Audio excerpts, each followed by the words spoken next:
Hey there, welcome back to my channel. Glad you're here. And today we are going to be talking about why more money may not be the solution. Typically, when we find ourselves struggling financially, our normal human intuition is that we just need to make more money. And sometimes this is absolutely the case. A lot of times, in my experience, however, the real issue is not needing to make more money, and that conclusion actually hides the real issue that is going on, which brings us to a couple of examples to illustrate the point.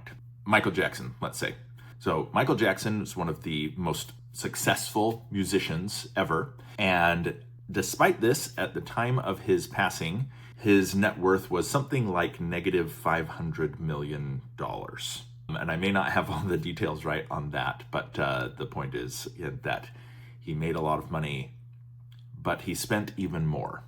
And another example, Mike Tyson, who when he declared bankruptcy, it was revealed in the affidavit that he was spending about $400,000 a month to maintain his lifestyle, which comes into just under $5 million a year.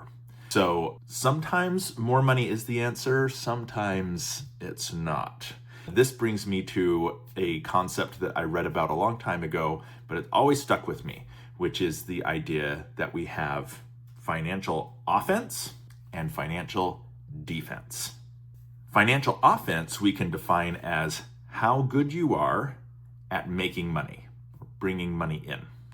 Financial defense, on the other hand, is how good you are at how your money goes out, at managing the money that you have. So these examples, and there are lots of others, people have really good financial offense. The money is just coming in, but not great financial defense in that the money is going out in all kinds of ways that are poorly understood, poorly controlled, and the result is that it doesn't really matter how much money is coming in if at the end of the day, more is going out. Now, sometimes your offense can be so good that you can do without a great defense.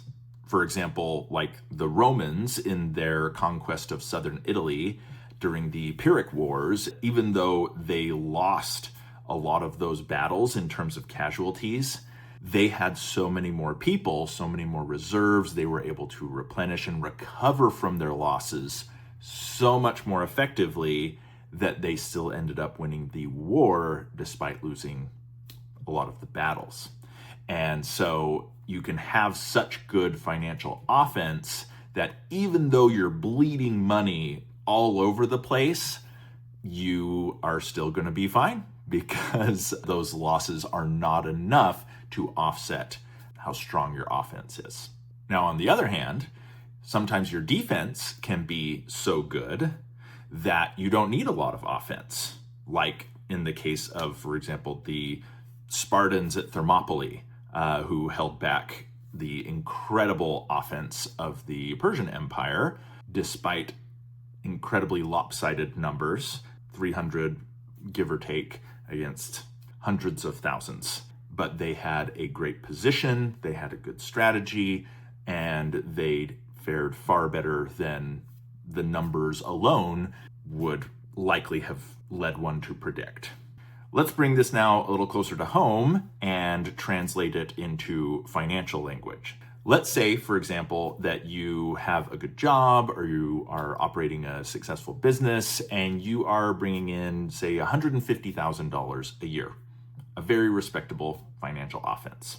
What can happen is that one can get accustomed to a certain lifestyle, and over time you end up spending, say, $175,000 a year.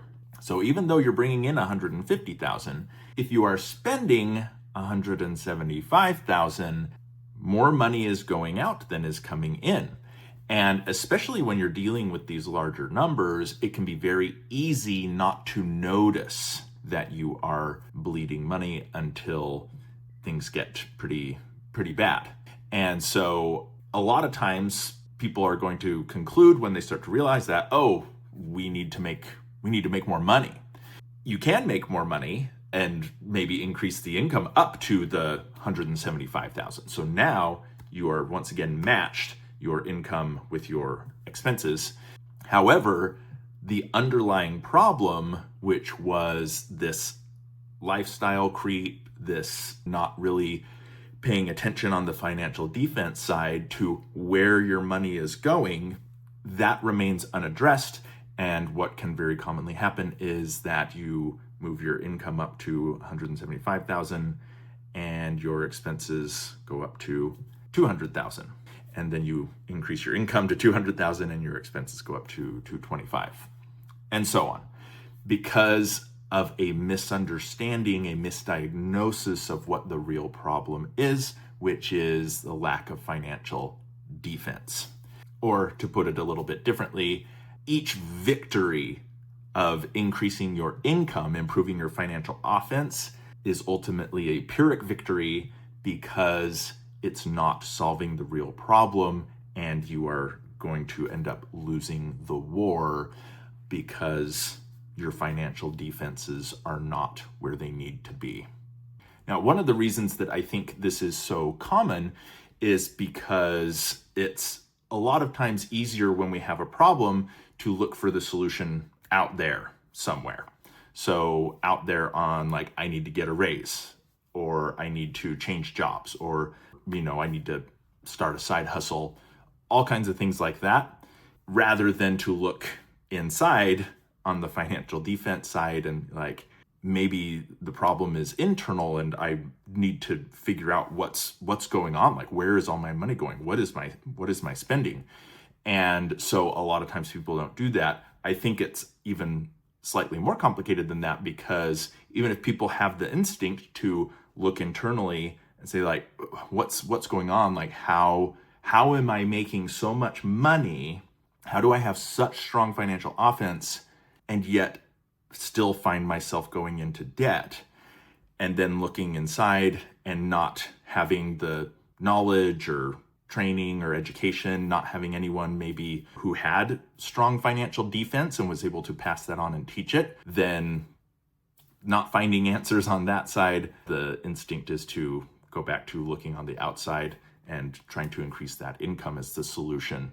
But as we've discussed, sometimes that is not going to solve the real problem, because the real problem is we need to build up those financial defenses. So that's why I'm here.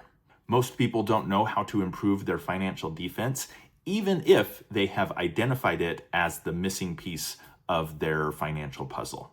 My hope is that by understanding these two critical components and developing your skill in both areas, your financial life will become more resilient, more efficient, and generally more effective at navigating the ups and downs and twists and turns that life has in store for all of us. So I'm glad you're here. Stay tuned to the channel for more information, and please don't forget to like and subscribe. Thanks for being here.